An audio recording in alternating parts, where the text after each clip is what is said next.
നമസ്കാരം. എല്ലാ പ്രിയപ്പെട്ട പ്രേക്ഷകർക്കും സൂപ്പർ പ്രൈം ടൈമിലേക്ക് സ്വാഗതം. എന്ത് സേവനത്തിലാണ് ശശിധരൻ കർത്തയുടെ കമ്പനി മുൻ മുഖ്യമന്ത്രി പിണറായി വിജയന്റെ മകൾക്ക് 2,78,00,000 രൂപ നൽകിയത്? കേരളം ഈ ചോദ്യത്തിന് ഉത്തരം തേടാൻ തുടങ്ങിയിട്ട് കുറച്ചു കാലമായി.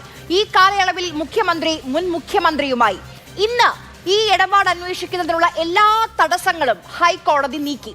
ഉത്തരവ് വന്നതിന് പിന്നാലെ ED ഓഫീസിൽ തിരക്കിട്ട നീക്കങ്ങളാണ്. അതും ED ഡയറക്ടറുടെ നേരിട്ടുള്ള മേൽനോട്ടത്തിൽ. EDക്ക് ക്ലിയറൻസ് കിട്ടിയ ഒരൊറ്റ രാത്രിയിൽ 12 ഇടങ്ങളിലാണ് റെയ്ഡ് നടന്നത്. അന്ന് പാർട്ടി കോട്ട കെട്ടി പാവപ്പെട്ട പ്രവർത്തകർ അഴിക്കുള്ളിലായി, നേതാക്കൾ പുറത്തും. ഇന്നും കേസുണ്ടോ, FIR ഉണ്ടോ എന്ന് ചോദിക്കുന്നുണ്ട് നേതാക്കൾ. ആ പ്രവർത്തകർ ഇനി എന്ന് പുറം ലോകം കാണുമെന്ന് കർത്തയ്ക്ക് പോയിട്ട് കർത്താവിന് പോലും അറിയില്ല. എൻഫോഴ്സ്മെന്റ് ഡയറക്ടറേറ്റിന്റെ ചോദ്യങ്ങൾക്ക് മുന്നിൽ വീണ ടി എന്തു മറുപടി നൽകും? കൊടുത്ത സേവനം എന്തെന്ന് പറയാൻ കഴിഞ്ഞില്ല എങ്കിൽ വാട്ട് നെക്സ്റ്റ്? നമുക്കൊപ്പം സൂപ്പർ പ്രൈം ടൈമിൽ ഇന്ന് അതിഥികളായി രാഷ്ട്രീയ നിരീക്ഷകൻ ജോസഫ് സി മാത്യു, BJPയിൽ നിന്ന് ഷോൺ ജോർജ്, കോൺഗ്രസിൽ നിന്ന് ഡോക്ടർ ജിൻഡോ ജോൺ, ഇടത് സഹയാത്രികൻ ഡോക്ടർ B ജയരാജ് എന്നിവരാണ്. ആദ്യം ഷോൺ ജോർജ്. ശ്രീ ഷോൺ ജോർജ്, ഇന്ന് വളരെ ക്ലിയർ ആയി കോടതി പറഞ്ഞിട്ടുണ്ട് CMRന്റെ വാദം ഒരു ഷെഡ്യൂൾഡ് ഒഫൻസ് ഇല്ല എന്നുള്ളതാണ്.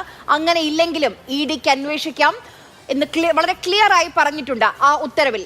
അത് മാത്രമല്ല, അവർ ആവശ്യപ്പെട്ട 2 ആഴ്ചത്തെ സാവകാശവും സുപ്രീം കോടതിയിലേക്ക് പോകാനുള്ള സാവകാശവും നൽകിയിട്ടില്ല. അപ്പോൾ ഇനി എന്തായിരിക്കും ഈ കേസിൽ ഉണ്ടാവുക?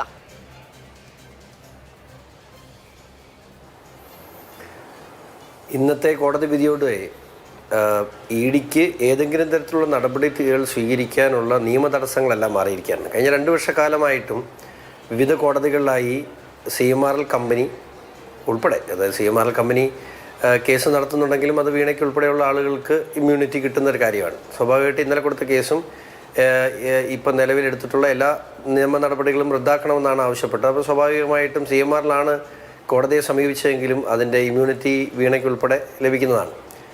അപ്പോൾ ആ എല്ലാ ഇമ്മ്യൂണിറ്റിയും ഇപ്പോൾ ഇല്ല. ഇനി എന്ത് നടപടി സ്വീകരിക്കണമെന്നുള്ളത് തീരുമാനമെടുക്കേണ്ടത് EDയാണ്. ഇപ്പോൾ അവർക്ക് ലഭിച്ചിട്ടുള്ള തെളിവുകളുടെ അടിസ്ഥാനത്തിൽ അതിൻ്റെ കൂടുതൽ തെളിവെടുപ്പ് ആവശ്യമുണ്ട്, അല്ലെങ്കിൽ ചോദ്യം ചെയ്യേണ്ട ആവശ്യമുണ്ടെങ്കിൽ തീർച്ചയായിട്ടും വീണയെ ചോദ്യം ചെയ്യാനുള്ള സാഹചര്യമുണ്ട്. ഇനി നേരെ മറിച്ച് അവർക്ക് ആവശ്യത്തിനുള്ള എവിഡൻസ് ലഭിച്ചിട്ടുണ്ടെങ്കിൽ അറസ്റ്റ് ഉൾപ്പെടെയുള്ള നടപടികളിലേക്ക് കടക്കാനും EDക്ക് പ്രത്യേകിച്ച് തടസ്സങ്ങളില്ല എന്നാണ് ഞാൻ മനസ്സിലാക്കുന്നത്. 2024 ECIR ഉണ്ടായിരുന്നു. അന്ന് കോടതിയിൽ പോയപ്പോൾ സ്റ്റേ കിട്ടി. പക്ഷേ ഇത്തവണ ക്ലിയറൻസ് കിട്ടുന്നു. ഇത് രണ്ടിനിടയിലും ഉള്ളത് SFIയുടെ ആ റിപ്പോർട്ടാണ്. ആ 212 പേജുള്ള SFIO റിപ്പോർട്ടിൽ വളരെ ക്ലിയറായി ഒരു സേവനവും എക്സാലോജിക്ക് നൽകിയിട്ടില്ല. കൈപ്പറ്റിയ പണത്തിന് ലക്ഷക്കണക്കിന് രൂപയ്ക്ക് ഒരു സേവനവും നൽകിയിട്ടില്ല എന്ന് അക്കമിട്ട് നിരത്തിയിട്ടുണ്ട്. അതിന് പകരം മറിച്ചെത്തിയ കമ്പനി എന്ത് നൽകി, അതെല്ലാം വളരെ ക്ലിയറായി ഒരു സാധാരണക്കാരന് മനസ്സിലാകുന്ന ഭാഷയിൽ SFIO റിപ്പോർട്ടിൽ എഴുതി വെച്ചിട്ടുണ്ട്. അപ്പോൾ ആ റിപ്പോർട്ടാണോ ഇപ്പോൾ ഈ മാറ്റത്തിന് കാരണം, ഷോൺ? അല്ല, ആ റിപ്പോർട്ട് ഇവർ നേരത്തെ പറഞ്ഞിരുന്നവർ ECIR ഇല്ല എന്നുള്ളൊരു സ്റ്റാൻഡായിരുന്നു അവർ നേരത്തെ ഹൈക്കോടതിയെ സമീപിച്ചപ്പോൾ അവർ എടുത്തിരുന്നത്. പക്ഷേ ഇന്നത്തെ സാഹചര്യം അതല്ല. ഇന്നത്തെ സാഹചര്യത്തിൽ SFIയുടെ റിപ്പോർട്ട് വന്നപ്പോൾ തന്നെ സെക്ഷൻ 447 അനുസരിച്ചുള്ള ഒഫൻസ് ചെയ്തിട്ടുണ്ട് എന്ന് കൃത്യമായി രേഖപ്പെടുത്തുകയും അതിൻ്റെ കുറ്റപത്രം സമർപ്പിക്കുകയും ചെയ്ത സാഹചര്യത്തിൽ ECIR എന്ന അവർ അന്നില്ലായിരുന്നു എന്ന് പറഞ്ഞത് ഇന്ന് അതുണ്ട്. അപ്പോൾ ഏതെങ്കിലും തരത്തിലുള്ള കുറവുകൾ ആ കേസിലുണ്ടായിരുന്നെങ്കിൽ ഇപ്പോൾ ആ കുറവുകൾ പരിഹരിച്ചിട്ടുണ്ട്. അതുകൊണ്ട് തന്നെ ഇനി മുമ്പോട്ട് പോകാൻ EDക്ക് യാതൊരു തടസ്സവുമില്ല എന്നാണ് ഞാൻ മനസ്സിലാക്കുന്നത്. പക്ഷേ ഇപ്പോഴും GST അടച്ചു, IGST രേഖകൾ പുറത്തു വന്നില്ലേ, ബാങ്കിങ് റെക്കോർഡ്സ് ഉള്ളതല്ലേ? അപ്പോൾ ബാങ്കിങ്ങിലൂടെയാണോ നിങ്ങൾ കള്ളപ്പണം വെളുപ്പിക്കുക എന്നുള്ളൊരു പ്രതിരോധമാണ് ഈ നിമിഷവും തീർക്കുന്നത്. അതിനെന്താണ് മറുപടി, ഷോൺ? അല്ല, ഈ GST അടച്ചു എന്ന് പറഞ്ഞാൽ ഒരു മോഷ്ടിച്ച മുതലിന് GST അടച്ചാൽ മോഷണം അല്ലാതായി പോവില്ല. ഇവിടെ മോഷണം നടന്നിട്ടുള്ളത് സംസ്ഥാന സർക്കാരിന് കൂടി അവകാശപ്പെട്ട സ്വത്താണ്. 13.4% ഷെയർ ഈ CMRL കമ്പനിയുടെ ഹോൾഡ് ചെയ്യുന്നത് സംസ്ഥാന സർക്കാരിൻ്റെ കീഴിലുള്ള KSADC എന്ന് പറയുന്ന പൊതുമേഖലാ സ്ഥാപനമാണ്.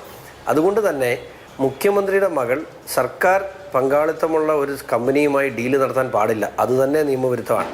അതുകൊണ്ട് തന്നെ ആ സംസ്ഥാന സർക്കാരിനുണ്ടാക്കിയ നഷ്ടം ഇപ്പോൾ SFIയുടെ റിപ്പോർട്ട് പ്രകാരം 200 കോടി രൂപയുടെ തിരിമറിയാണ് ഒരു പബ്ലിക് ലിമിറ്റഡ് കമ്പനിയായ CMRL നടന്നിട്ടുള്ളത്. ആ CMRലെ ഷെയർ ഹോൾഡേഴ്സായ സംസ്ഥാന സർക്കാരും ഞാൻ ഉൾപ്പെടെയുള്ള ഷെയർ ഹോൾഡേഴ്സിന് ഇപ്പോൾ 200 കോടി രൂപയുടെ നഷ്ടം സംഭവിച്ചിട്ടുണ്ട്. ആ നഷ്ടം സംഭവിച്ചതിൽ നിലവിലുള്ള ഷെയർ വെച്ച് നോക്കിയാൽ 26 കോടി രൂപയുടെ നഷ്ടം സംസ്ഥാന സർക്കാർ തന്നെ സംഭവിച്ചിട്ടുണ്ട്. ആ 26 കോടി രൂപയിൽ 26 കോടിയല്ല 200 കോടി രൂപയിൽ 2.86 കോടി രൂപ അക്കൗണ്ട് വഴി എത്തിയിട്ടുള്ളത് സംസ്ഥാനം അന്ന് ഭരിച്ചിരുന്ന മുഖ്യമന്ത്രിയുടെ മകൾക്കാണ്. അപ്പോൾ സ്വാഭാവികമായും ഇതിനെ മാസപ്പടി എന്ന് വിളിച്ച ആ പേര് അനുയോജ്യമായ പേര് തന്നെയാണ്. ഒരു സേവനവും ലഭിച്ചിട്ടില്ല എന്ന് ഒരു പ്രാവശ്യമല്ല പറഞ്ഞിട്ടുള്ളത്. വീണയുടെ കമ്പനിയുടെ ഉദ്യോഗസ്ഥർ, അതുപോലെ തന്നെ CMRL കമ്പനിയുടെ ഫിനാൻസ് ഓഫീസർ, CMRL കമ്പനിയുടെ അക്കൗണ്ട്സ് ഓഫീസേഴ്സ്, CMRL കമ്പനിയുടെ സോഫ്റ്റ്വെയർ ഓഫീസർമാർ, ഇവരെല്ലാം ഒരേപോലെ മൊഴി കൊടുത്തിട്ടുള്ളൊരു കാര്യമാണ്. അത് ഒരാൾക്ക് മാത്രമല്ല. മറ്റേ നമ്മുടെ ചീഫ് കമ്മീഷണർ ഓഫ് ഇൻകം ടാക്സിന് ആദ്യം കൊടുത്ത മൊഴി, അതിനുശേഷം ഇൻ്റർമീഡിയറ്റ് സെറ്റിൽമെൻറ്റ് ബോർഡിൽ ഈ കുറ്റം സമ്മതിച്ചുകൊണ്ടുള്ള ഇവരുടെ മൊഴി, അതിനുശേഷം SFI അന്വേഷണത്തിൽ വന്നിട്ടുള്ള മൊഴി, ഇപ്പോൾ EDയുടെ എൻക്വയറിയിൽ നിന്ന് വന്നിട്ടുള്ള കാര്യങ്ങൾ, ഇതിനെല്ലാത്തിനും ഒരേപോലെ തന്നെ ഒരു സേവനവും നൽകിയിട്ടില്ല എന്ന് വ്യക്തമാണ്. ഇനി മറ്റൊരു കാര്യം കൂടെ പുതിയതായിട്ട് പറയാം. അതായത് ഇപ്പോൾ വീണ നമ്മൾ GST നൽകിയിട്ടുണ്ട് എന്ന് പറയുന്നു. GST നൽകിയിട്ടുണ്ട് എങ്കിൽ അതും ഒരു ക്രൈമാണ്. കാരണം സേവനം നൽകാതെ GST നൽകിയിട്ടുണ്ടെങ്കിൽ അതൊരു ഫേക്ക് ഇൻവോയ്സാണ്. ഇപ്പോൾ 2,86,00,000 1,72,00,000 രൂപയാണ് കാണിച്ചിട്ടുള്ളത്. 1,72,00,000 രൂപയുടെ ഫേക്ക് ഇൻവോയ്സ് തയ്യാറാക്കി അതിന് GST അടച്ചു എന്ന് പറഞ്ഞാൽ ആ GST റിട്ടേൺ വരുന്നതാണ്. അപ്പോൾ സ്വാഭാവികമായിട്ടും ആ GSTക്ക് അടച്ചതിന് ഫേക്ക് ഇൻവോയ്സ് ഉണ്ടാക്കിയതിന് GST ആക്ട് പ്രകാരം അതും കുറ്റകരമാണ്, അതും ഒരു ഒഫൻസാണ്. അതിലും വീണയ്ക്കെതിരെ കേസെടുക്കേണ്ടതാണ്. ശരി, ഞാൻ ഷോണിലേക്ക് മടങ്ങി വരാം. ഈ കഴിഞ്ഞ ദിവസം EDയുടെ റെയ്ഡ് ഉണ്ടായിരുന്നു. അത് വീണ T താമസിക്കുന്നത് അച്ഛനായ പിണറായി വിജയനൊപ്പമായിരുന്നു. അദ്ദേഹം കേരളത്തിന്റെ മുൻ മുഖ്യമന്ത്രിയാണ്. അവിടേക്ക് ED ഉദ്യോഗസ്ഥരെത്തിയപ്പോൾ വലിയ പ്രതിഷേധമുണ്ടായിരുന്നു. ED ഉദ്യോഗസ്ഥരെ ആക്രമിച്ചത്, അവരുടെ കാറിനെ നേരെ ചീമുട്ടയേർ, അങ്ങനെ പലതരത്തിലുള്ള ആക്രമണങ്ങളൊക്കെ ഉണ്ടായി. അത് കഴിഞ്ഞ് തെരഞ്ഞെടുപ്പ് തോൽവിക്ക് പിന്നാലെ ഇതുവരെ മാധ്യമങ്ങളെ അഭിസംബോധന ചെയ്യാത്ത പിണറായി വിജയൻ അന്ന് മാധ്യമങ്ങൾക്ക് മുന്നിലെത്തി പറഞ്ഞത് കേൾക്കാം. ഇതുകൊണ്ടൊന്നും ഞങ്ങൾ അവസാനിക്കാൻ പോകുന്നില്ല. ഇത് ഒരു തുടക്കം മാത്രമായിട്ട് ഞങ്ങൾ കാണുന്നുള്ളൂ. ഈ തരത്തിലുള്ള ഏതെങ്കിലും നടപടികൾ കൊണ്ട് ഞങ്ങളെ തളർത്തിക്കളയാമെന്ന് വ്യാമോഹിക്കേണ്ടതില്ല. ശ്രീ ജോസഫ് സി മാത്യു, 2 കമ്പനികൾ തമ്മിലുള്ള ഇടപാടാണ്. നമുക്ക് അതിനെ ഇപ്പോൾ ബന്ധങ്ങളൊക്കെ മാറ്റിവെച്ചാൽ അങ്ങനെ പറയാം. 2 കമ്പനികൾ, എക്സാലോജിക്കും CMRLും, ആ 2 കമ്പനികൾ തമ്മിൽ നടന്ന ഈ ഇടപാടിൽ ഇതൊരു തുടക്കം മാത്രമാണ് എന്ന് എന്തിനാണ് കേരളത്തിന്റെ ഏറ്റവും തലമുതിർന്ന പാർട്ടി നേതാവ് പറയുന്നത്?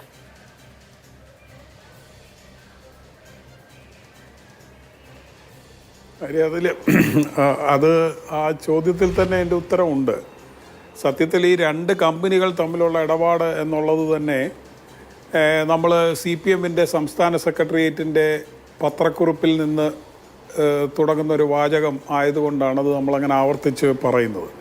എന്ന് പറഞ്ഞാൽ പാർട്ടി പറയാൻ ഉദ്ദേശിച്ചത് ഇത് ഞങ്ങളെ സംബന്ധിക്കുന്ന കാര്യമല്ല, ഇത് 2 സ്വകാര്യ കമ്പനികൾ തമ്മിലുള്ള ഇടപാടാണ്.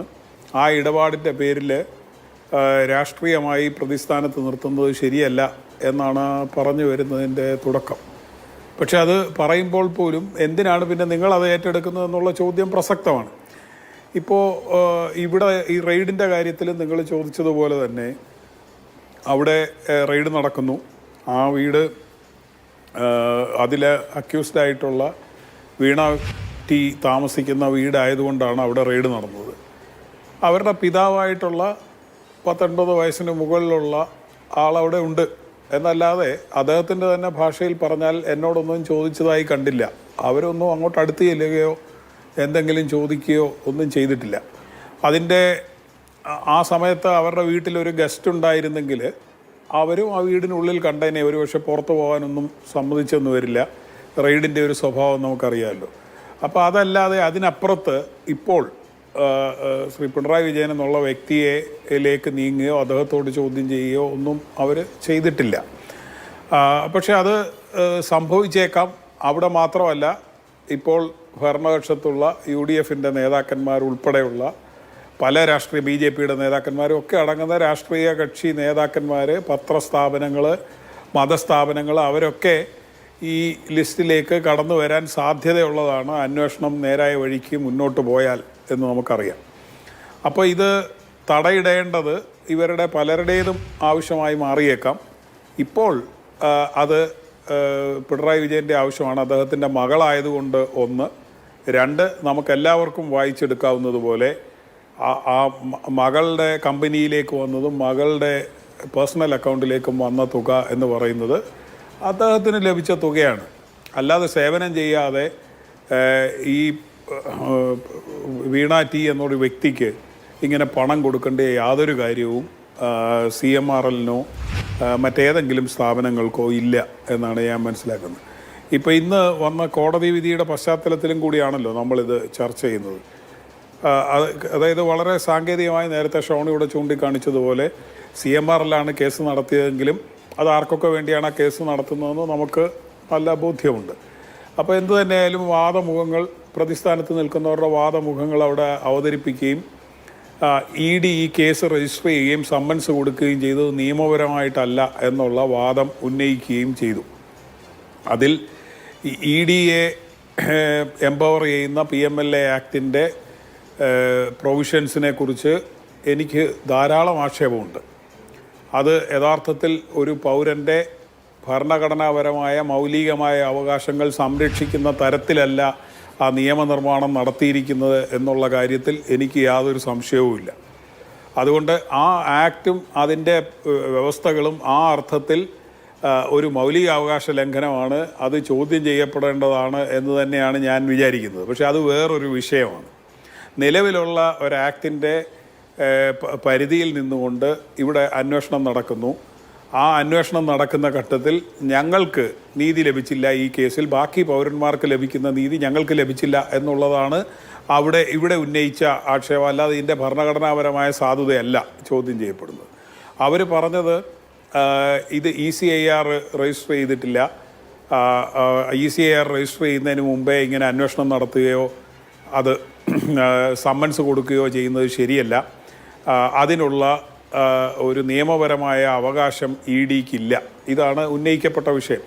പക്ഷേ ഇതിലേറ്റവും പ്രധാനപ്പെട്ടത് ഇതിൻ്റെ മധ്യേ സുപ്രീം കോടതിയിൽ വന്ന ഒരു കേസിൽ സുപ്രീം കോടതി വിജയ് മൽഹോത്ര കേസിൽ സുപ്രീം കോടതി അസന്നിഗ്ധമായി പറഞ്ഞത് EDയുടെ PMLA ആക്ടിൻ്റെ സെക്ഷൻ 48 എംപവർ ചെയ്തിരിക്കുന്ന ഉദ്യോഗസ്ഥന്മാരുണ്ട്. ആ ഉദ്യോഗസ്ഥന്മാരെ സംബന്ധിച്ചിടത്തോളം അവർക്ക് ECIR ഇല്ലാതെ, ECIR പോലും ഇല്ലാതെ, അതൊരു ഇൻറ്റേർണൽ ഡോക്യുമെൻ്റ് ആണ് എന്നുള്ള, FIRന് തുല്യമല്ല എന്നുള്ള EDയുടെ വാദം അംഗീകരിച്ചുകൊണ്ട് അവർക്ക് അന്വേഷണം നടത്താനും സമ്മൻസ് ഇഷ്യൂ ചെയ്യാനും വേണ്ടി വന്നാൽ അറസ്റ്റ് ചെയ്യാനും ഈ പ്രോപ്പർട്ടി സീസ് ചെയ്യാൻ പോലുമുള്ള അവകാശമുണ്ട് എന്നാണ് അവർ വിധിച്ചിട്ടുള്ളത്. ഇതുകൊണ്ടും കൂടിയാണ് ഞാൻ നേരത്തെ ഇത് മൗലികാവകാശ ലംഘനമാണ് എന്ന് ഞാൻ പറയുന്നത്. പക്ഷേ നിലവിൽ സുപ്രീം കോടതി വ്യാഖ്യാനിച്ചിട്ടുള്ളതും പാർലമെൻറ്റ് പാസ്സാക്കിയിട്ടുമുള്ള നിയമത്തിൻ്റെ അടിസ്ഥാനത്തിൽ ഇതൊക്കെ ചെയ്യാൻ ആ PMLA ആക്ടിൻ്റെ സെക്ഷൻ 48 പറഞ്ഞിരിക്കുന്ന ഉദ്യോഗസ്ഥർക്ക് അധികാരമുണ്ട്. ആ അധികാരം അനുസരിച്ചാണ് അവരിത് ചെയ്യുന്നത് എന്നുള്ളതാണ്.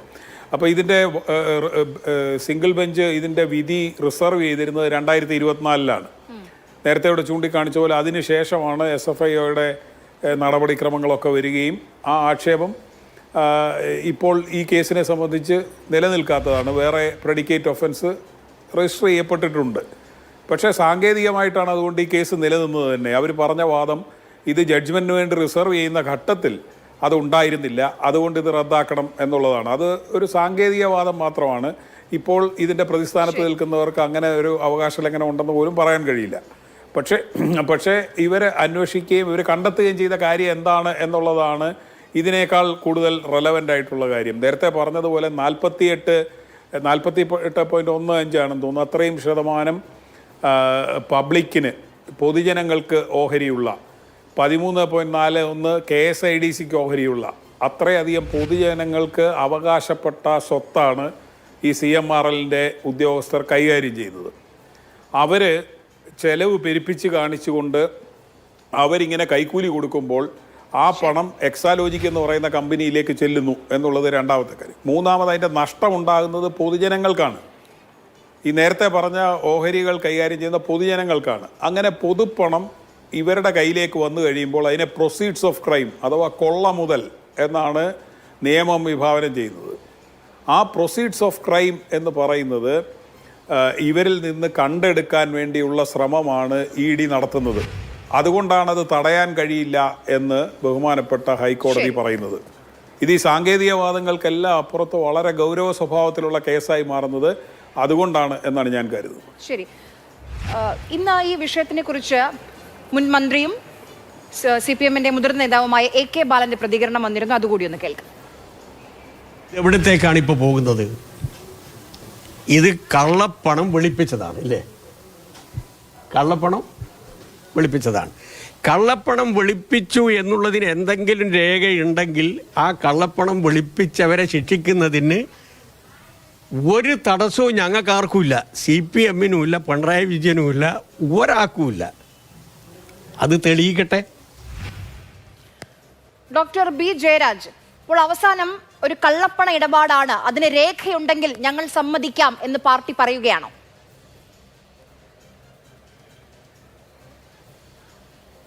അല്ല, ഈ വിഷയത്തിനെ ഇങ്ങനെയല്ല കാണേണ്ടുന്നത് കാര്യം. ഇതിനെ കാണേണ്ടതെന്ന് വെച്ച് കഴിഞ്ഞാൽ ഇതിൻ്റെ പ്രൊസീഡിങ്സ്, EDയുടെ പ്രൊസീഡിങ്സ് ഏതൊക്കെ സംസ്ഥാനങ്ങളിലാണ് EDയുടെ അന്വേഷണങ്ങൾ നടന്നത്, അതായത് BJP ഭരിക്കുന്നതല്ലാതുള്ള സംസ്ഥാനങ്ങളിൽ എങ്ങനെയായിരുന്നു EDയുടെ ഇടപെടൽ, എങ്ങനെയാണ് മഹാരാഷ്ട്രയിൽ നടപ്പിലാക്കിയത്, അതിപ്പോൾ ബംഗാളിൽ നടപ്പിലാക്കിക്കൊണ്ടിരിക്കുന്ന തൃണമൂൽ കോൺഗ്രസിനെ ഇല്ലാതാക്കിയതുപോലെ, അല്ലെങ്കിൽ കേജ്രിവാളിനെ പിടിച്ച് ജയിലിലിട്ടതുപോലെ, അല്ലെങ്കിൽ ചിദംബരത്തിനെയും കാർത്തി ചിദംബരത്തിനെയും വർഷങ്ങളോളം മാസങ്ങളോളം പീഡിപ്പിച്ചതുപോലെ എത്രമാത്രം റെയ്ഡുകൾ നമ്മൾ EDയുടെ, അതായത് കോൺഗ്രസ് തന്നെ പറഞ്ഞൊരു വാദമാണ് ലോണ്ട്രി മെഷീനാണ്, ഈ ലോണ്ട്രിക്കകത്തൂടെ കയറി ഇറങ്ങിക്കഴിഞ്ഞാൽ അവരെല്ലാം ക്ലീൻ ആവും എന്ന് പറഞ്ഞൊരു വാദം രാഹുൽ ഗാന്ധി ഉന്നയിച്ചത് ഞാനിപ്പോഴും മറന്നിട്ടില്ല. എല്ലാവരുടെ അടുത്ത കാലത്ത് പറഞ്ഞതായതുകൊണ്ട് എല്ലാവരുടെ മനസ്സിലതുണ്ടാവും. അതുപോലെ കേരളം പോലെയുള്ളൊരു സംസ്ഥാനത്തിൽ കയറി വന്ന് മുഖ്യമന്ത്രിയുടെ മകളായി പോയി എന്നുള്ളത് കൊണ്ട് മാത്രം, ശരിയാണ്, മുഖ്യമന്ത്രിയുടെ മകൾ എന്നുള്ള രീതിയിൽ ഇപ്പോൾ ഒരാൾക്ക് ആ ഒരു ക്ലൗട്ടുണ്ടല്ലോ, അതിൻ്റെ പുറകിൽ വരുന്ന മുഖ്യമന്ത്രിയുടെ മകളാണ് എന്ന് പറഞ്ഞിട്ട് അപ്പോൾ ഇവർ അഡ്വൈസറി ബോർഡിൽ ഇരിക്കട്ടെ എന്ന് തോന്നുന്നതിന് അങ്ങനെ വല്ല ഉണ്ടായിട്ടുണ്ടോ എന്ന് എനിക്കറിയില്ല. വ്യാപകമായിട്ടുള്ള ഇടപെടൽ അതിൻ്റെ പേരിൽ ഉണ്ടായിട്ടുണ്ടോ? എന്തായാലും അവർ സോഫ്റ്റ്വെയർ കൺസൾട്ടൻ്റ് ആയിരുന്നു എന്ന് SFIOയുടെ രേഖയിൽ കൺസൾട്ടന്റ് എന്നുള്ള വാക്ക് വെച്ചിട്ടുണ്ട്. അതുപോലെ ആനുവൽ മെയിൻ്റെനൻസ് കോൺട്രാക്ട് എന്നുള്ള കാര്യം പറയുന്നുണ്ട് ഡോക്ടർ B. ജയരാജ്. പക്ഷെ അതെനിക്ക് തോന്നുന്നു ജനങ്ങൾ കൂടി അറിയണം എന്ത് സോഫ്റ്റ്വെയർ കൺസൾട്ടന്റ് ആയിരുന്നു വീണ തൈക്കണ്ടിയിൽ എന്ന്. നോക്കൂ, ഇൻമെഗ് അത് വായിക്കുമ്പോൾ സാധാരണ ജനങ്ങൾക്ക് അത് ആവർത്തിച്ച് അവർ മനസ്സിലാക്കേണ്ട ഒരു കാര്യമാണ്. എന്തൊക്കെയാണ്? School setup by administration, time table management, report card and marks, attendance system, fees management, messaging and notification, examination and counselling. അതായത് സ്കൂളുകൾക്കുള്ള, കോളേജുകൾക്കുള്ള, വിദ്യാഭ്യാസ സ്ഥാപനങ്ങൾക്കുള്ള വെബ്സൈറ്റാണ്, കൺസൾട്ടൻസിയാണ്. ഇതിൽ കരിമണൽ കമ്പനിയുമായി എന്ത് ബന്ധമാണ് ഈ പറഞ്ഞ ഫീസിനും മെസ്സേജിങ്ങിനും നോട്ടിഫിക്കേഷനും ഒക്കെ ഉള്ളത്? ടൈം ടേബിൾ ഉണ്ടാക്കിയിട്ടാണോ കരിമണൽ ഖനനം? ആര്യം അങ്ങനെ നമ്മളതിനെ നിസ്സാരവൽക്കരിച്ച് കാണാൻ പാടില്ല. കാര്യം എന്ന് വെച്ച് കഴിഞ്ഞാൽ ഇപ്പോൾ ഞാനൊരു സോഫ്റ്റ്വെയർ കമ്പനി ഇടുകയാണെങ്കിൽ എൻ്റെ കൺസൾട്ടൻസിക്ക് വേണ്ടി പല ക്ലയൻസ് വരും. ആ ക്ലയൻസിൻ്റെ ആവശ്യങ്ങൾ വ്യത്യസ്തമായിരിക്കും. ഇപ്പോൾ CMRL എന്ന് പറയുന്ന ഒരു ലോജിസ്റ്റിക്സുമായിട്ട് ബന്ധപ്പെട്ട ഒരു കമ്പനിയാണ്. ലോജിസ്റ്റിക്സിൻ്റെ ആവശ്യമായിരിക്കും അവർക്കുണ്ടായിരുന്നിരിക്കുക.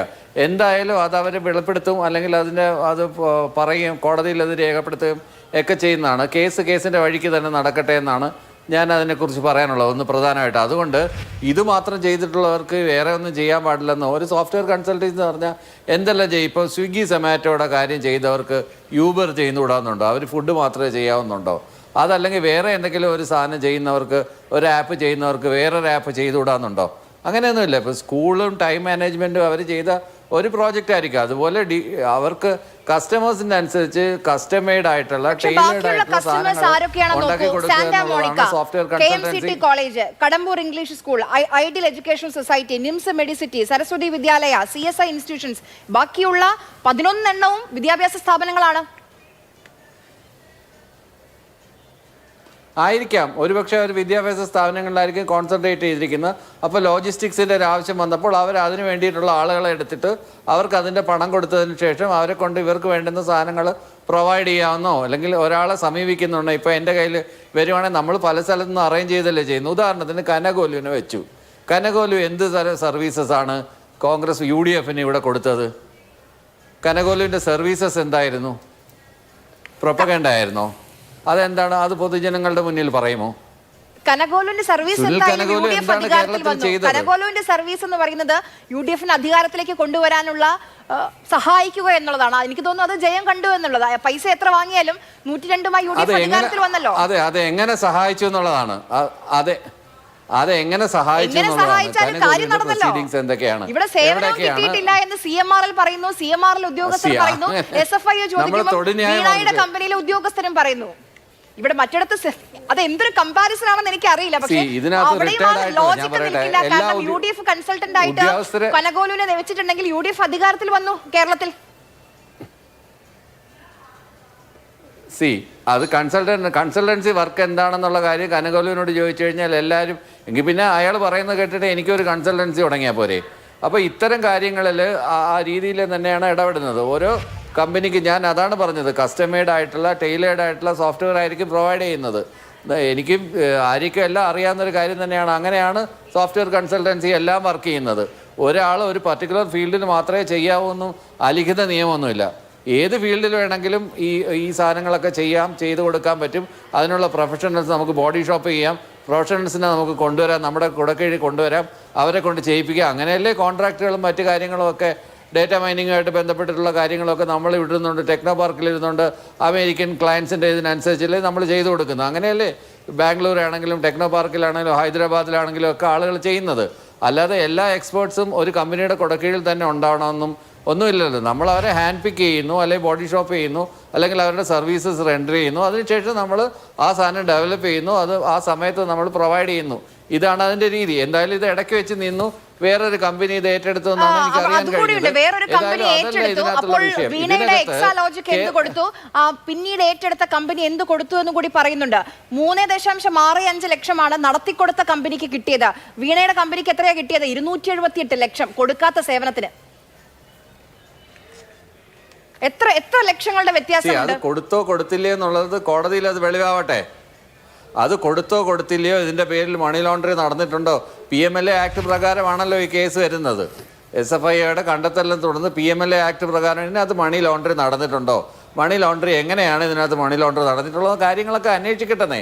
അല്ലാതെ നമ്മളിപ്പോഴേ ജമ്പിങ് ഇൻ ടു കൺക്ലൂഷൻ്റെ ഒന്നും ആവശ്യമില്ലല്ലോ. ഇതുപോലെ എത്ര കേസുകൾ നമ്മൾ മുമ്പ് കണ്ടതാണ്.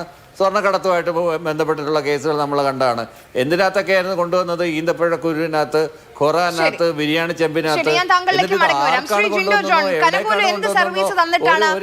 എന്ത് സർവീസ് കിട്ടിയിട്ടാണ് നിങ്ങളുടെ കൺസൾട്ടൻസി അവർക്ക് കൊടുത്തത്?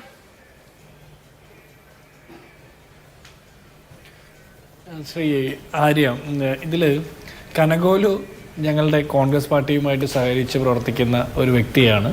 ഞങ്ങളെ സംബന്ധിച്ചിടത്തോളം ഞങ്ങളുടെ പ്രചരണ പരിപാടികൾക്ക് ചില സാഹചര്യങ്ങളിൽ അദ്ദേഹത്തെ ഉൾപ്പെടുത്തിയിട്ടുണ്ട് എന്നുള്ളതൊക്കെ സത്യമാണ്. എന്ന് വെച്ചിട്ട് അതിൻ്റെ പേരിൽ മാത്രമല്ല UDF അധികാരത്തിൽ വന്നത്. ഇനി കനകോലും കോൺഗ്രസും തമ്മിലുള്ള ബന്ധം പോലെയാണോ ഒരു പൊതുമേഖലാ സ്ഥാപനം, അതായത് കേരളത്തിലെ സർക്കാരിൻ്റെ ഭാഗമായിട്ടുള്ള KSIDCക്ക് 14% ഓഹരി ഉള്ള CMRL കമ്പനിയിൽ നിന്ന് യാതൊരു സേവനവും ചെയ്യാതെ വീണ തൈക്കണ്ടിയിൽ എന്ന അന്നത്തെ മുഖ്യമന്ത്രിയുടെ മകൾക്ക് 2,78,00,000 കൊടുത്തതും എങ്ങനെ താരതമ്യം ചെയ്യാൻ തോന്നുന്നു എന്നുള്ളതാണ് ഏറ്റവും രസകരമായ കാര്യം. ഇവരെപ്പോലുള്ള ആളുകൾ ന്യായീകരിച്ചാണ് ഞങ്ങൾക്ക് 102 സീറ്റ് എത്തിച്ചു തന്നത്. ഞങ്ങളുടെ പ്രവർത്തനം കൊണ്ട് മാത്രമല്ല, ഇദ്ദേഹത്തെ പോലുള്ള ആളുകളുടെ ന്യായീകരണം കൊണ്ട് കൂടിയാണ്. കനകോലുവിനേക്കാൾ വലിയ വിസ്മയം തീർത്തു തന്നത് ഇവരുടെ ന്യായീകരണം കൊണ്ടുമാണ്. ഞാൻ ചോദിക്കട്ടെ, കനകോലു കമ്പനി തുടങ്ങിയത് അമ്മയുടെ പെൻഷൻ കാശ് കൊണ്ടാണെന്ന് പറഞ്ഞിട്ടില്ല. അതുപോലെ കോൺഗ്രസ് പാർട്ടി ചെയ്യാത്ത സേവനത്തിന് കനകോലുവിന് പണം കൊടുത്തു എന്ന് പറയുന്നില്ല. കോൺഗ്രസ് പാർട്ടി ഒരു പൊതുമേഖലാ സ്ഥാപനവുമല്ല. കോൺഗ്രസ് പാർട്ടി ഒരു ഓഹരി നിക്ഷേപം സ്വീകരിക്കുന്ന ഒരു സ്ഥാപനമല്ല. കോൺഗ്രസ് പാർട്ടിയിൽ നിന്ന് അങ്ങനെ അനധികൃതമായി പണം യാതൊരു സേവനം ചെയ്യാത്ത കനകോലുവിന് കൊടുത്തുവെന്ന് ഇന്ററിം സെറ്റിൽമെന്റ് ബോർഡിന്റെ കണ്ടെത്തലുമില്ല. പിന്നെ എന്തിനാണ് ഈ കമ്പാരിസൺ? എല്ലാത്തിലും കനകോലു എന്ന് പറയുന്നത് ആ കിണർകോലുവിന്റെ ക്ലാസ്സാണ്. കിണർകോലു പിണറായി വിജയൻ എന്ത് ഉപദേശം ചെയ്തു, അതിന് എത്ര രൂപ വാങ്ങി എന്ന് ഞങ്ങൾ ചോദിക്കുന്നില്ലല്ലോ. ആ ഉപദേശം കൊണ്ട് തോപ്പിട്ടത് കൊണ്ട് ഞങ്ങൾക്കൊരു പരാതിയുമില്ല, ഞങ്ങളത് ചോദിക്കുന്നില്ല. പക്ഷേ കേരളത്തിന്റെ മുഖ്യമന്ത്രിയുടെ, അതുപോലെ പരിസ്ഥിതി വകുപ്പുമായി ബന്ധപ്പെട്ട വകുപ്പ് നോക്കുന്ന മന്ത്രിയുടെ മകൾ വീണ തൈക്കണ്ടിയിൽ അമ്മയുടെ പെൻഷൻ കാശ് കൊണ്ട് തുടങ്ങിയ IT കമ്പനി, അതുപോലെ സ്കൂളുകൾക്ക് ടൈം ടേബിൾ ഉണ്ടാക്കി കൊടുക്കാനായിട്ട് തുടങ്ങിയ കമ്പനി, CMRL കമ്പനിക്ക് വേണ്ടിയിട്ട്, കരിമണൽ കടത്തുന്ന കമ്പനിക്ക് വേണ്ടിയിട്ട് എന്ത് സേവനം കൊടുത്തു എന്ന് ചോദിക്കുമ്പോൾ വീണയ്ക്ക് ഒരു മറുപടിയില്ല. വീണയ്ക്കില്ലാത്ത മറുപടിയാണ് ഇദ്ദേഹത്തെ പോലുള്ള ആളുകൾ വന്ന് ന്യായീകരിച്ചുകൊണ്ടിരിക്കുന്നത്. വീണയ്ക്കില്ലാത്ത പരാതി നിങ്ങൾ എന്തിനാ പറയുന്നത്? വീണയ്ക്ക് അത്തരത്തിൽ ഒരു ആക്ഷേപമുണ്ടോ? വീണയ്ക്ക് വേണ്ടിയിട്ട് സംസാരിക്കാനാണോ CPM-ന്റെ സഹയാത്രികരും CPM-ന്റെ സംസ്ഥാന കമ്മിറ്റി തൊട്ട് പോളിറ്റ് ബ്യൂറോ വരെയുള്ള മുഴുവൻ നേതാക്കന്മാരും ഇരിക്കുന്നത്? വീണയ്ക്ക് അങ്ങനെ ഒരു പരാതി ഉള്ളതായിട്ട് നമുക്കറിയില്ലല്ലോ. വീണയ്ക്ക് അങ്ങനെ ഒരു പരാതിയുണ്ടോ? വീണ തൈക്കണ്ടിൽ കൊടുത്ത സേവനം എന്താണെന്ന് വീണ തൈക്കണ്ടിലിന് പോലും അറിയില്ല.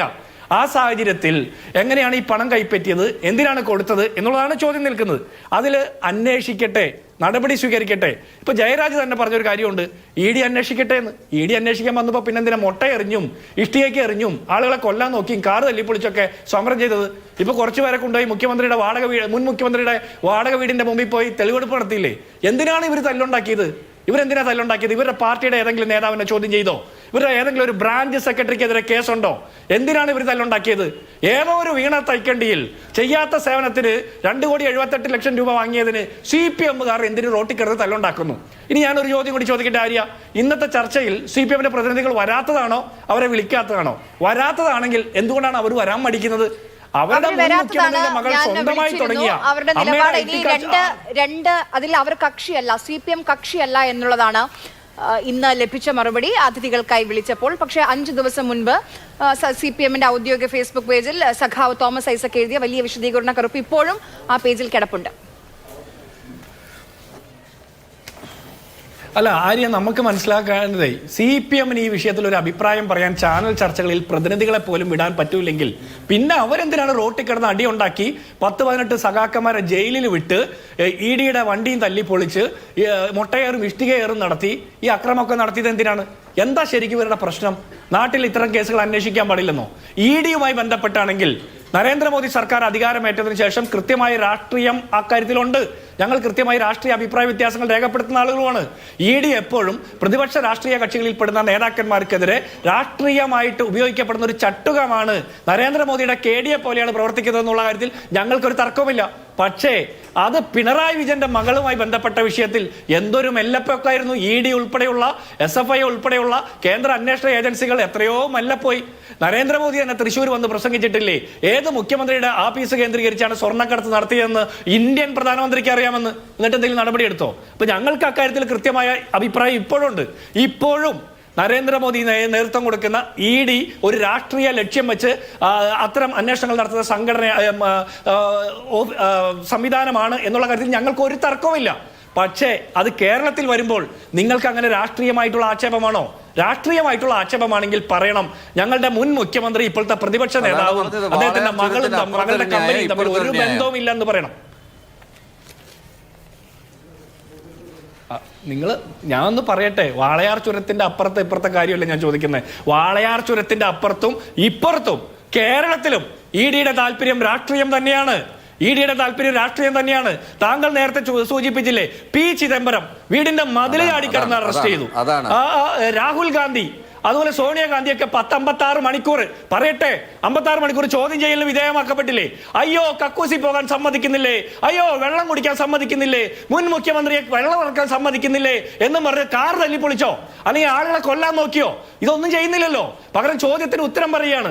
എന്നിട്ടും എത്ര DK ശിവകുമാർ കർണാടകയിലെ മുഖ്യമന്ത്രിയാ ജയിലിൽ പോയി കിടന്നില്ലേ? കേന്ദ്ര അന്വേഷണ ഏജൻസികൾ വേട്ടയാടിയപ്പോ ഈ പിണറായി വിജയനെതിരെ ചെറുവിരലക്കാരായിട്ട് തയ്യാറായിട്ടുണ്ട്. അങ്ങനെ പറയരുത് ജിൻഡോ, കള്ളത്തരം പറയരുത്. ജിൻഡോ ഡൽഹി തെരുവീതിയിൽ കണ്ടതാണ്. ഡൽഹിയിൽ നടന്ന സോണിയാഗാന്ധിയെയും രാഹുൽ ഗാന്ധിയെയും ഇത് ചെയ്തപ്പോൾ സോണിയാഗാന്ധിയെ പിന്നെ രാഹുൽ ഗാന്ധിയെ അറസ്റ്റ് ചെയ്തപ്പോൾ റെയ്ഡ് നടന്നുകൊണ്ടിരുന്ന സമയത്ത് എന്തെല്ലാം ഡൽഹിയിൽ അരങ്ങേറിയെന്ന് കേരളത്തിലുള്ള എല്ലാവരും കണ്ടതാണ്. TV ചാനലിലൂടെ കണ്ടതാണ്. എത്ര സ്ഥലത്ത് ഉപരോധം ഉണ്ടാക്കി, ബാംഗ്ലൂരിൽ ഉപരോധം ഉണ്ടാക്കി, മറ്റ് കോൺഗ്രസ് ഭരിക്കുന്ന മറ്റ്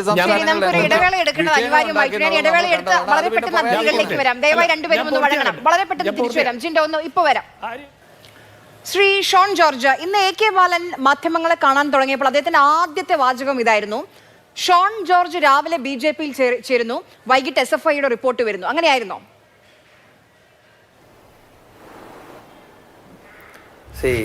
രാവിലെ ഷോൺ ജോർജ് BJP ചേർന്നു, അന്ന് വൈകുന്നേരം. പക്ഷേ അതിനു മുമ്പ് കോടതി SFI-യോട്, കേരള ഹൈക്കോടതി എന്തുകൊണ്ട് ഈ കേസ് ഏറ്റെടുക്കാൻ തടസ്സം എന്ന് കേരള ഹൈക്കോടതി SFI-യോട് ചോദിച്ചത് കഴിഞ്ഞ് 10 ദിവസത്തിനിടയിലാണ് SFI-ഒ ഈ ഓർഡർ പുറപ്പെടുവിച്ചിട്ടുള്ളത്.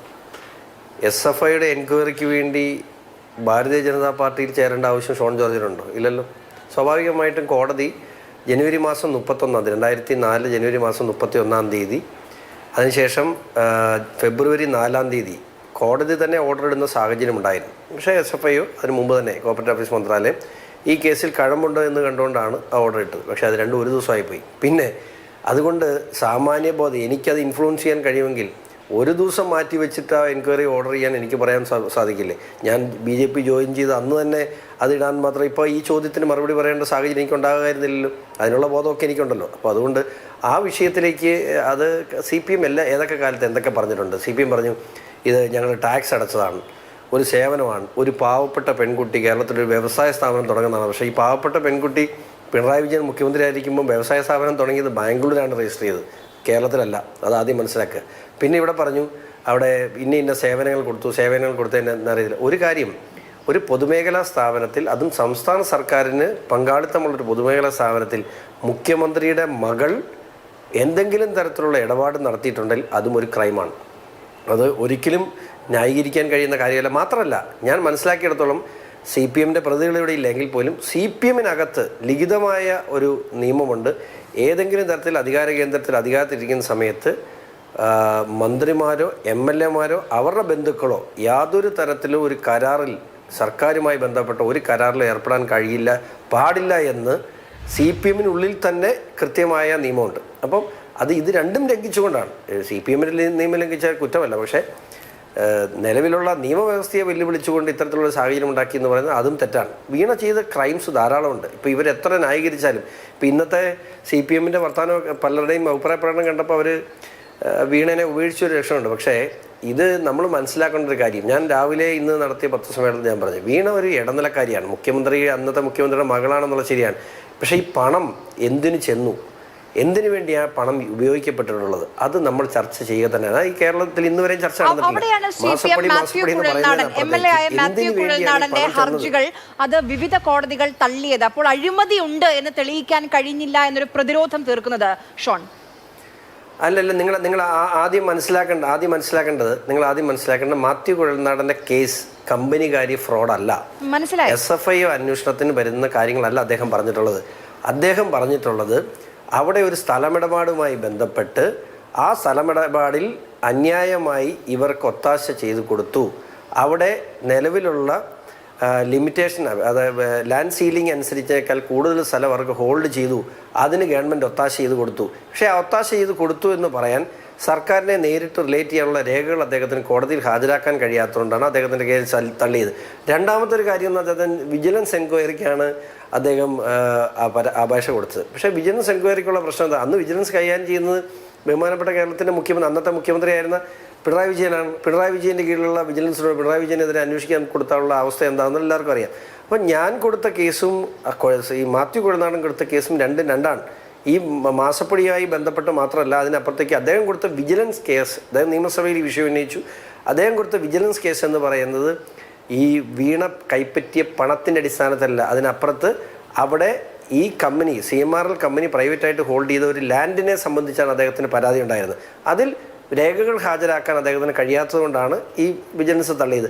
അതിൻ്റെ വിശേഷം പറഞ്ഞുകൊണ്ടാണ് സാർക്ക് പറഞ്ഞത് കോടതി തള്ളിയില്ലേ, സുപ്രീം കോടതി തള്ളിയില്ലേ, വിജിലൻസ് കോടതി തള്ളിയില്ലേ എന്ന് പറഞ്ഞിട്ടുണ്ട്. അതും ഇതുമായിട്ട് യാതൊരു തരത്തിലുള്ള ബന്ധവുമില്ല. ആ കേസും ഇതിന് രണ്ടാണ് എന്ന് വളരെ വിനയപൂർവ്വം കമ്മ്യൂണിസ്റ്റ് പാർട്ടിയുടെ നേതാക്കളെ ഓർപ്പിക്കാൻ ആഗ്രഹിക്കുന്നു.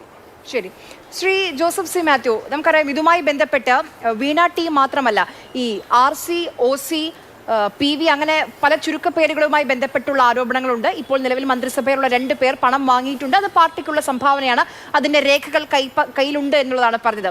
പക്ഷേ ഇത് ശരിക്ക് ഇന്ന് നോക്കൂ, സഖാവ് തോമസ് ഐസക്കിൻ്റെ കുറിപ്പിൽ പറയുന്ന കാര്യം PV, RC, OC, KK എന്നിങ്ങനെ എഴുതിയിരുന്നു എന്നാണ് ആദായ നികുതി വകുപ്പ് പറഞ്ഞത്. എന്നാൽ ആ രേഖകൾ ഇന്നുവരെ പൊതുജനങ്ങൾ കണ്ടിട്ടില്ല. അവ കമ്പനിയുടെ ഔദ്യോഗിക അക്കൗണ്ട് ബുക്സിന്റെ ഭാഗവുമല്ല. ഇന്ത്യൻ എവിഡൻസ് ആക്ട് സെക്ഷൻ 34 പ്രകാരം റെഗുലർ ബുക്ക് ഓഫ് അക്കൗണ്ട്സിൽ അല്ലാത്ത ലൂസ് ഷീറ്റുകൾക്ക് തെളിവ് മൂല്യമില്ല. ഇത് ആരെ രക്ഷിച്ചെടുക്കുകയാണ് സഖാവ് തോമസ് ഐസക്?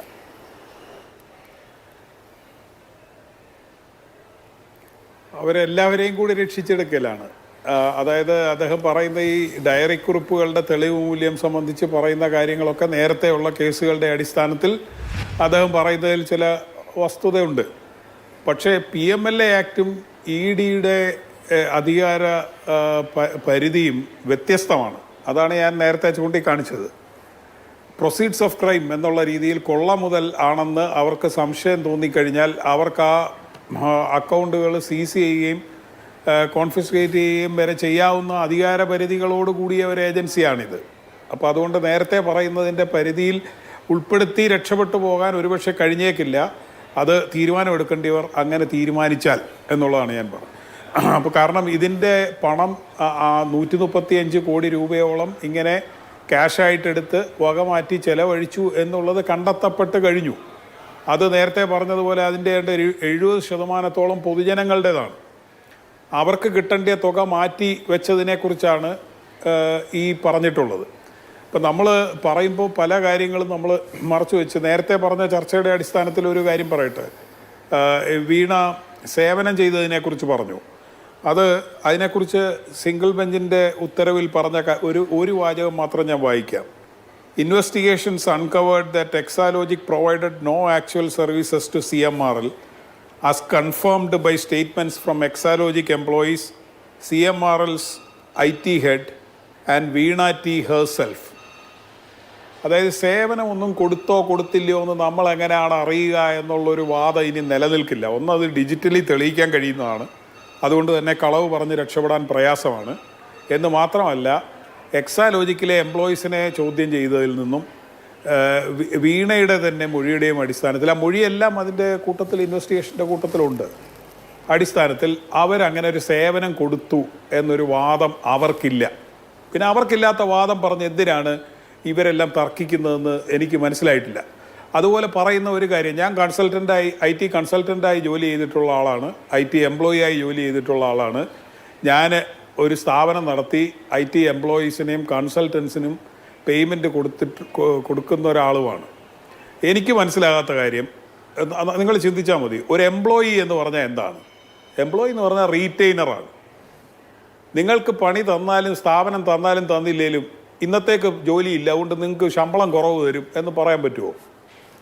ഒരു എംപ്ലോയിയോട് പറഞ്ഞിരിക്കുന്ന എഗ്രിമെൻ്റ് അനുസരിച്ചുള്ള തുക എംപ്ലോയിക്ക് കൊടുത്തേ പറ്റൂ. ഒരു കൺസൾട്ടൻറ്റിന് എന്താ വ്യത്യാസം?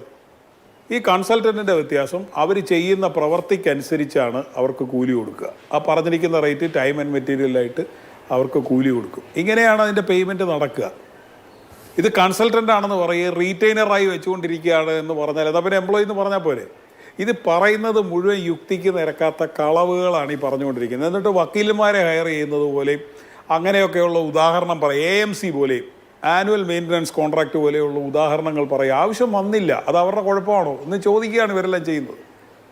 ചുരുക്കത്തിൽ എന്താണെന്ന് പറഞ്ഞാൽ, നേരത്തെ ഇവിടെ പറഞ്ഞതുപോലെ ഒരു മുഖ്യമന്ത്രി സ്ഥാനത്ത് ഇരുന്നു കൊണ്ട് മുഖ്യമന്ത്രി ആയതിനു ശേഷം അദ്ദേഹത്തിൻ്റെ മകൾക്ക് വ്യക്തിപരമായും അവരുടെ കമ്പനിയിലേക്കും പണം വന്നുകൊണ്ടേയിരിക്കുകയാണ്, മാസം തോറും വന്നുകൊണ്ടേയിരിക്കുകയാണ്. ഒരു സേവനവും കൊടുക്കുന്നില്ല.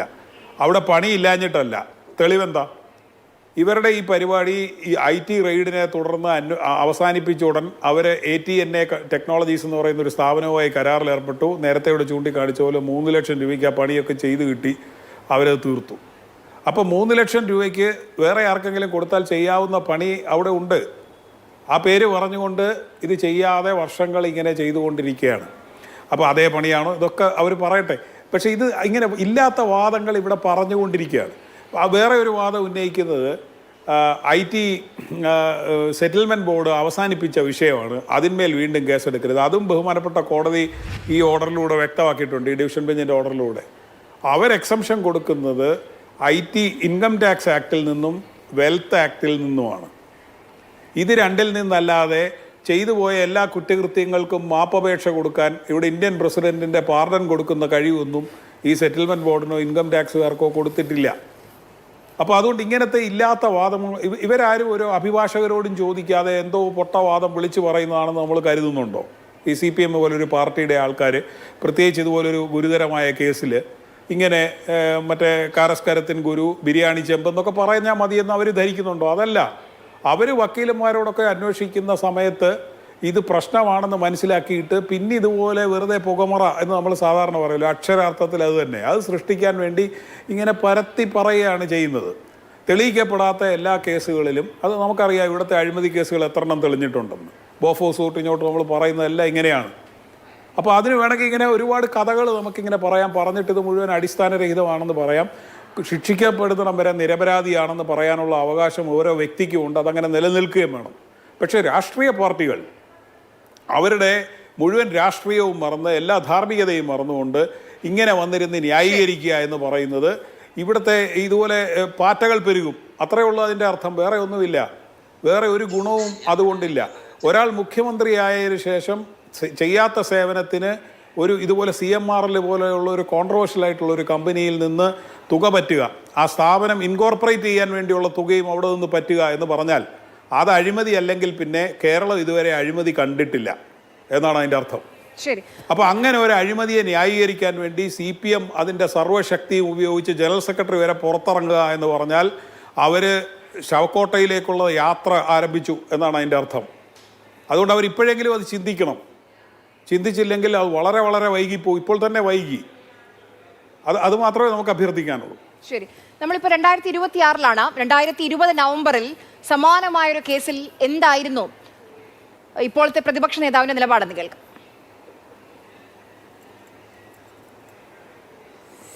ഇത് ഒരു അന്വേഷണ ഏജൻസിയുടെ അന്വേഷണവുമായി ബന്ധപ്പെട്ട കാര്യമാണ്.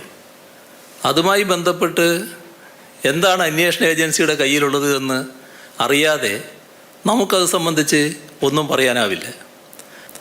എന്തെങ്കിലും നിയമവിരുദ്ധമായ കാര്യങ്ങൾ നടന്നിട്ടുണ്ടെങ്കിൽ അത് നേരിടുന്നതിന് നമ്മുടെ നാട്ടിൽ നിയമങ്ങളുണ്ട്. അതുമായി ബന്ധപ്പെട്ട നടപടികൾ സ്വാഭാവികമായും ആ കുടുംബം സ്വീകരിക്കുകയും ചെയ്യും. അക്കാര്യത്തിൽ നമുക്കിപ്പം ഉറപ്പിച്ചൊന്നും പറയാനാവില്ല എന്താണ് എന്നുള്ളത്. അപ്പോൾ അന്വേഷണ ഏജൻസി ഇവിടെ എത്തിയത് അവരുടെ അന്വേഷണത്തിൻ്റെ ഭാഗമായാണ്. അപ്പോൾ അവരുടെ കയ്യിൽ എന്താണ് ഉള്ളത് എന്ന് അറിയാത്തൊരു കൂട്ടർ അതിനെപ്പറ്റി മറ്റെന്തെങ്കിലും അഭിപ്രായം പറയുന്നത് ശരിയാവില്ല. അതാണ് എനിക്കതിനെക്കുറിച്ച് പറയാനുള്ളത്. ഡോക്ടർ ബി ജയരാജ്, 6 വർഷം മുൻപുള്ള പ്രതികരണമാണ്, നിലപാടാണ് ആക്കിയിട്ടത്. 6 വർഷത്തിനിപ്പുറം കയ്യിൽ അന്വേഷണ ഏജൻസിയുടെ കയ്യിൽ എന്താണ് ഉള്ളത് എന്നറിഞ്ഞിട്ട് പോരായിരുന്നോ കാറ് തല്ലിപ്പൊളിക്കാൻ ഇറങ്ങുന്നത് പ്രവർത്തകർ? ആര്യ, ബഹുമാനത്തോടു കൂടി ഞാൻ പറയട്ടെ, ആര്യ ഇപ്പോൾ ചെയ്തുകൊണ്ടിരിക്കുന്നത് തെങ്ങിനും കവുങ്ങിനും ഒരേ തളപ്പെടുന്ന പരിപാടിയാണ്. കാര്യം എന്ന് വെച്ചാൽ ഇത് രണ്ട് കേസാണ്, 2 ഇഷ്യൂസാണ്, 2 വ്യത്യസ്തമായ സംഭവങ്ങളാണ്, 2 വ്യത്യസ്തമായ കാലഘട്ടമാണ്. ഒന്നെന്ന് പറയുന്നത് പർട്ടിക്കുലർലി ഇത് ഒരു മുഖ്യമന്ത്രിയെ കരിവാരി എറിയാൻ വേണ്ടിയിട്ടുള്ള ഒരു മാർഗം. മുഖ്യമന്ത്രിയുടെ മകൾ അല്ല വീണ ടി എങ്കിൽ ഈ ഒരു വിഷയം ഉണ്ടാകത്തില്ലായിരുന്നു. പരമാവധി കുറച്ചൊരു 10 വർഷം കഴിയട്ടെ. ഞാൻ എഴുതി വെച്ചിരിക്കുന്നത് ഞാൻ ഒരു കാര്യം ഞാൻ പറയട്ടെ. ആരാണ് അതിനിടയ്ക്ക് സംസാരിക്കുന്നത്? ഷോൺ ചൂണ്ടിക്കാണിച്ചത് ഒന്ന് പിണറായി വിജയന്റെ മകളാണെങ്കിൽ മറ്റൊന്ന് കോടിയേരി ബാലകൃഷ്ണന്റെ മകനാണ്.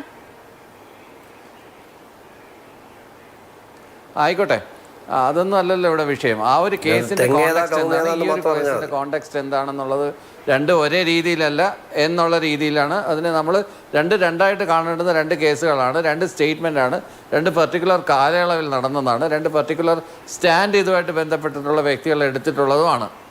അതാണ് അതിനകത്തുള്ള ഒരു പ്രധാനപ്പെട്ട വിഷയം. കോടിയേരി ബാലകൃഷ്ണൻ എടുത്ത സ്റ്റാൻഡ് ആയിരുന്നില്ല പിണറായി വിജയൻ എടുത്തത്. അതുകൊണ്ടാണ് ചോദ്യം. അന്ന് കോടിയേരി ബാലകൃഷ്ണൻ എന്ന വ്യക്തിയും നേതാവും മാത്രമല്ല നിലപാടെടുത്തത്, പാർട്ടിയും ഒരു നിലപാടെടുത്തു. പാർട്ടി CPM എന്ന പാർട്ടിയും ഒരു നിലപാടെടുത്തു. ഇവിടെ എന്തുകൊണ്ട് അങ്ങനെ ഇല്ല? പാർട്ടി അങ്ങനെ നിലപാടെടുക്കണമെന്ന് കോടിയേരി ബാലകൃഷ്ണൻ ആവശ്യപ്പെട്ടതുകൊണ്ടാണ് പാർട്ടി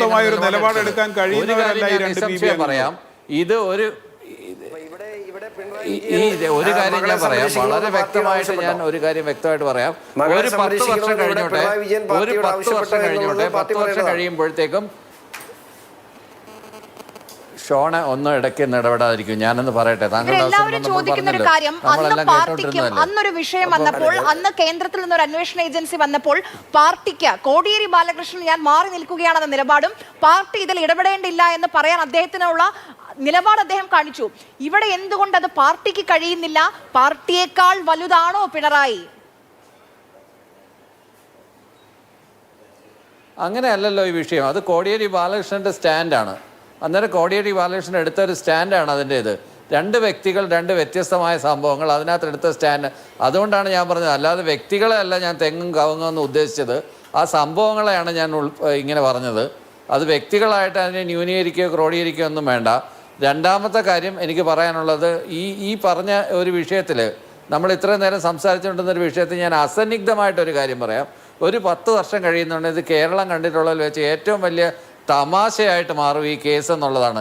എന്തിനാണ് ഇപ്പോൾ ഇന്നലെ ധവളപത്രം അവതരിപ്പിച്ചു നിയമസഭയിൽ, അതിൻ്റെ ചർച്ച ചെയ്യാതെ CPM ഇതിനകത്ത് കക്ഷിയല്ല എന്ന് പറഞ്ഞതുകൊണ്ടും വീണ്ടും മനഃപൂർവ്വം എന്തിനാണ് ചെളിവാരി എറിഞ്ഞുകൊണ്ടിരിക്കുന്നത് എന്നുള്ളത് ഇതിനേക്കാൾ കാലിക പ്രസക്തമായ ഒത്തിരി വിഷയങ്ങളുള്ളപ്പോൾ ഈ വിഷയം തന്നെ വീണ്ടും എടുത്ത് ചർച്ച ചെയ്യേണ്ട ദുരുദ്ദേശത്തെക്കുറിച്ചും നിങ്ങളെ എല്ലാവരെയും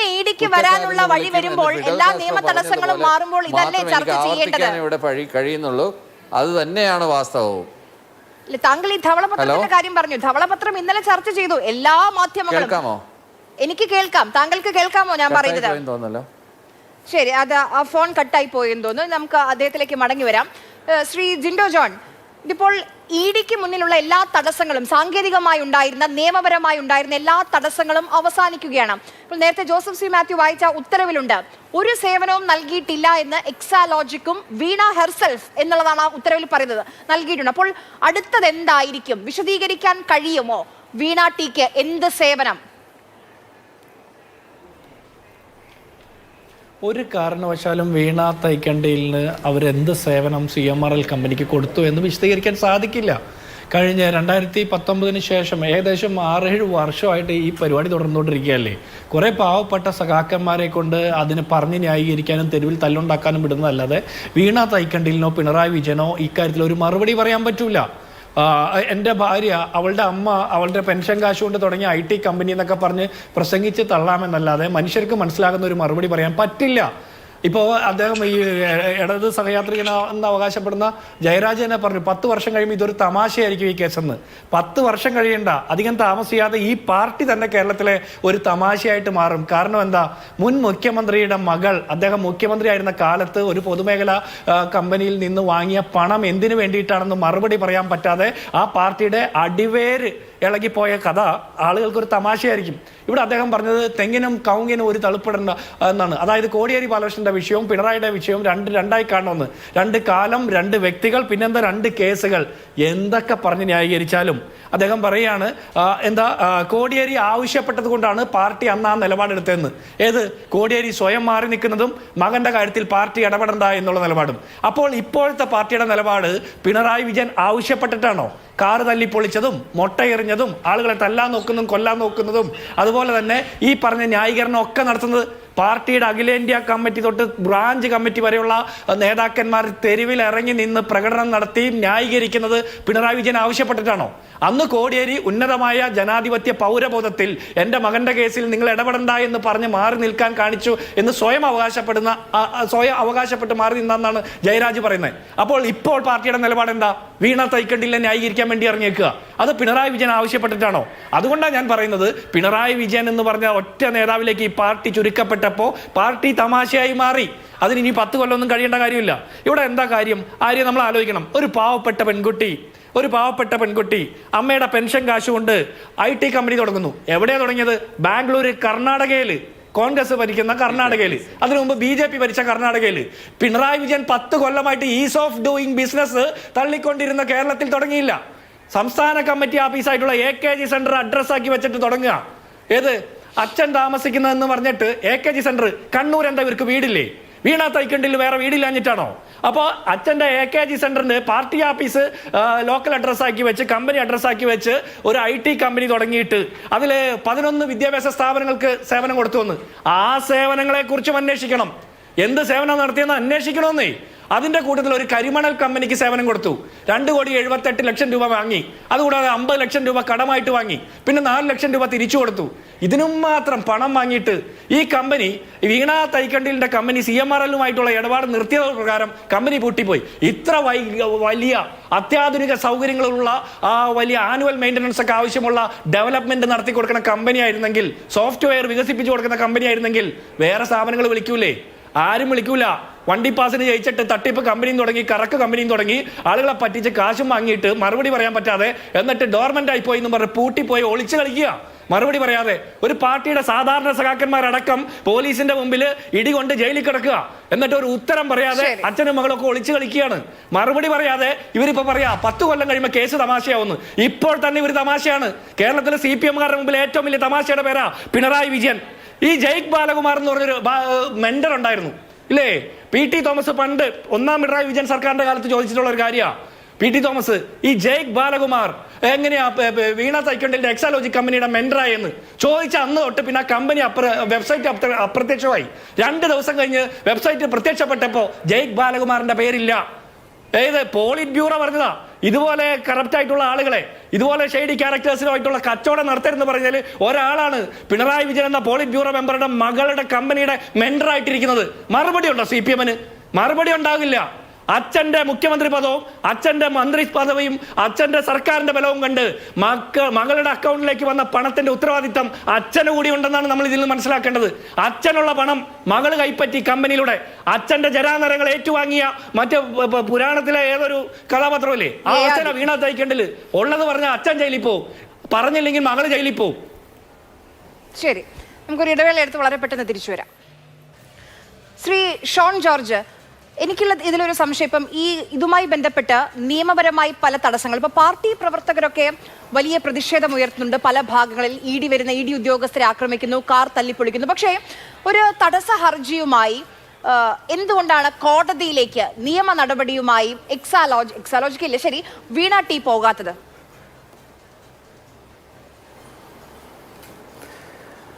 സാങ്കേതികമായി നോക്കിയാൽ വീണ ടി പോകാത്തൊരു തെറ്റാണ്. പക്ഷേ ഇവിടെ യാഥാർത്ഥ്യത്തിൽ നിന്ന് പരിശോധിക്കുമ്പോൾ കഴിഞ്ഞ 2 വർഷമായി വീണ വക്കീൽ ഫീസ് കൊടുത്തിട്ടില്ല. ഒരു ബാംഗ്ലൂർ കേസ് കൊടുത്തു, അത് തള്ളി. അതല്ലാതെ വേറെ എവിടെയും വക്കീൽ ഫീസ് കൊടുത്തിട്ടില്ല.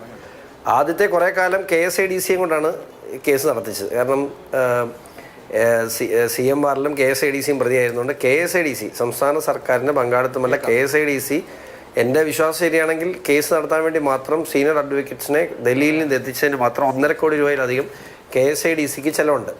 അത് മാത്രമല്ല, അത് കൂടാതെ പിന്നെ CMR ഞാൻ പറഞ്ഞില്ലേ ഇന്നലെ അല്ല കഴിഞ്ഞ തിങ്കളാഴ്ച ഉൾപ്പെടെ 10 കോടി രൂപയിലധികമാണ് KSIDC ഇതുമായി ബന്ധപ്പെട്ട് മുടക്കിയിട്ടുള്ളത്. അപ്പോൾ KSIDC ഇല്ല, CMRലും KSIDCയും കൂടെ 10 കോടി രൂപയിലധികം പണം ഇതുമായി ബന്ധപ്പെട്ട് മാത്രം മുടക്കിയിട്ടുണ്ട്. അപ്പോൾ അതുകൊണ്ട് തന്നെ വീണ എന്നും ഒരു നിഴലിൽ നിന്നുകൊണ്ട് കേസ് നടത്താൻ ഇത്രയും ഗുരുതരമായ ഇപ്പോൾ CPM-ന് വലിയ പ്രതിഷേധം, വണ്ടി തല്ലി പൊളിക്കുന്ന ബഹളമൊക്കെ വന്നത് ഈ നിമിഷം വരെയും ഇന്ത്യയിലെ ഏതെങ്കിലും ഒരു കോടതിയിൽ വീണ ഒരു തടസ്സ ഹർജി ഉന്നയിച്ചുകൊണ്ട് ഇതിനെ തടസ്സപ്പെടുത്തണമെന്ന് ആവശ്യപ്പെട്ട അല്ലെങ്കിൽ എൻഫോഴ്സ്മെൻറ്റ് ഡയറക്ടറേറ്റിൻ്റെ നടപടി ശരിയല്ല എന്ന് പറഞ്ഞുകൊണ്ട് വീണ ഈ നിമിഷം വരെയും കോടതിയെ സമീപിച്ചിട്ടില്ല എന്ന് പറയുന്നത് ഒരു വിനോദാഭാസമായി മാത്രമേ കാണാൻ കഴിയുള്ളൂ. പക്ഷേ യാഥാർത്ഥ്യം എന്ന് വെച്ചാൽ CMRൽ നടത്തുന്ന കേസിൽ ഏത് വിധേനയും പക്ഷേ മിനിയാന്നൊരു സംഭവം ഉണ്ടായി. മിനിയാന്ന് കോടതിയിൽ പ്രൊട്ടക്ഷൻ ഒൺലി ടു പെറ്റീഷണേഴ്സ് എന്നല്ലേന്ന് ചോദിച്ചപ്പോൾ കോടതി അതെ ഒൺലി ടു പെറ്റീഷണേഴ്സ് എന്ന് പറഞ്ഞു. പക്ഷേ ED ഓർഡർ വന്നപ്പോൾ ED വെള്ളിയാഴ്ച വരെ മറ്റ് നടപടികൾ സ്വീകരിക്കരുത് എന്നുള്ള ഒരു സെൻറ്റൻസ് ഉള്ളതുകൊണ്ടാകാം ED ഏതെങ്കിലും തരത്തിലുള്ള നടപടിയിലേക്ക് പോകാതിരുന്നെന്ന് വിശ്വസിക്കുന്നു. പക്ഷേ കൈക്കൂലി വാങ്ങിച്ചതും പോരാഞ്ഞിട്ട് ഇനി അങ്ങോട്ടുള്ള കാലവും CMRന്റെ ചെലവിൽ തന്നെ കഴിയാം എന്നുള്ളതാണ് വീണ ഉദ്ദേശിച്ചിട്ടുള്ളതെന്ന് തോന്നുന്നു. ശരി, ഡോക്ടർ B. ജയരാജ്, താങ്കൾ കുറേ കാര്യങ്ങൾ നേരത്തെ കോടിയേരിയുമായി താരതമ്യം ചെയ്തൊക്കെ പറഞ്ഞു. ഇപ്പം ഷോൺ പറഞ്ഞൊരു കാര്യമുണ്ടല്ലോ, ഇത്രയും പാർട്ടിക്ക് പ്രശ്നമുണ്ട്, പാർട്ടി പ്രവർത്തകർക്ക് പ്രശ്നമുണ്ട്, സഖാക്കൾ ജയിലിൽ പോയി കിടക്കുകയാണ്. പക്ഷേ വീണ ടിക്ക് പ്രശ്നമില്ല. ഒരു തടസ്സ ഹർജിയുമായി ഒരു നിയമ നടപടിയുമായി വീണ ടി പോകുന്നില്ല. അതെന്തുകൊണ്ടാണ് ഈ റെയ്ഡിൽ, ഈ പരിശോധനയിൽ, ഈ അന്വേഷണത്തിലൊന്നും വീണ ടിക്ക് പ്രശ്നമില്ലാത്തത്?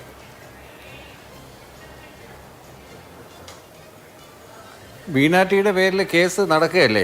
ഇതിനകത്ത് വ്യക്തമായിട്ടൊരു കാര്യം പറയാം, ഇതിനകത്ത് മുഖ്യമന്ത്രി പിണറായി വിജയനെ ഉന്നം വെച്ചുകൊണ്ടിട്ടുള്ളതാണ് ഈ ഹോൾ പ്രോസസ്സ് എന്നും അദ്ദേഹത്തിൻ്റെ വ്യക്തിത്വത്തിലേക്ക് ചെളിവാരി എറിയാൻ വേണ്ടിയിട്ടാണ് ഇവരുടെ എല്ലാ ശ്രമമെന്നും പിണറായി വിജയനെ തകർക്കുന്നതോടുകൂടി കേരളത്തിലെ കമ്മ്യൂണിസ്റ്റ് പാർട്ടി ഇല്ലാതാക്കി കളയാമെന്നുള്ള വ്യാമോഹമാണ് ഇവിടുത്തെ BJP-ക്കാർക്കും കോൺഗ്രസ്സുകാർക്കും മറ്റ് മാധ്യമപ്രവർത്തകർക്കും കോർപ്പറേറ്റ് ഫണ്ടിങ്ങുള്ള മാധ്യമപ്രവർത്തകരുടെ ധാരണ.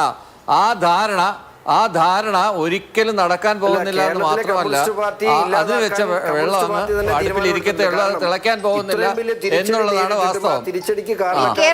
ഇതാണ് വാസ്തവം. ഈ പറഞ്ഞ ഇലക്ഷൻ വിജയം കണ്ടതുകൊണ്ട് എല്ലാമായി അഹങ്കരിക്കുകയും ചെയ്യുന്നതിനൊക്കെ തിരിച്ചടി ഉടനെ തന്നെ ഉണ്ടാവുമെന്ന് മാത്രമാണ് എനിക്ക് അതുമായിട്ട് ബന്ധപ്പെട്ട് പറയാനുള്ളത്. പിന്നെ CPM ഇതിനകത്ത് കക്ഷിയുമല്ല.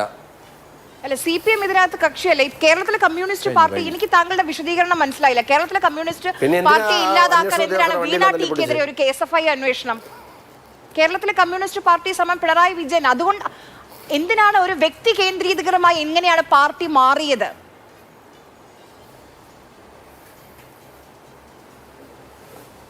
ശരി, ശ്രീ ജോസഫ് സി മാത്യു, നോക്കൂ, ഇപ്പൊ ഇങ്ങനെ ഒരു അന്വേഷണം ഉണ്ടാക്കുമ്പോൾ എന്താണ് പറയുന്നത്? പിണറായി വിജയന് നേരെ ചെളിവാരി എറിയാനുള്ള ശ്രമമാണ്, ഇടതുപക്ഷത്തെ ഇവിടെ ഇല്ലാതാക്കാനുള്ള ശ്രമമാണ്. ഈ കഴിഞ്ഞ കാലയളവിലൊക്കെ നമ്മൾ കേൾക്കാത്തൊരു വാക്ക് കേട്ടത് അത് പിണറായി സർക്കാർ എന്നുള്ള വാക്കാണ്. ഇടത് സർക്കാർ എന്ന് കേട്ടില്ല. അപ്പോൾ പാർട്ടി സമം പിണറായി എന്നുള്ള ആഖ്യാനം വന്നു കഴിഞ്ഞു. അതുകൊണ്ടാണ് ഈ പാർട്ടി പ്രവർത്തകരൊക്കെ നിരന്നു നിന്ന് ഇങ്ങനെ പ്രതിരോധിക്കുന്നത്.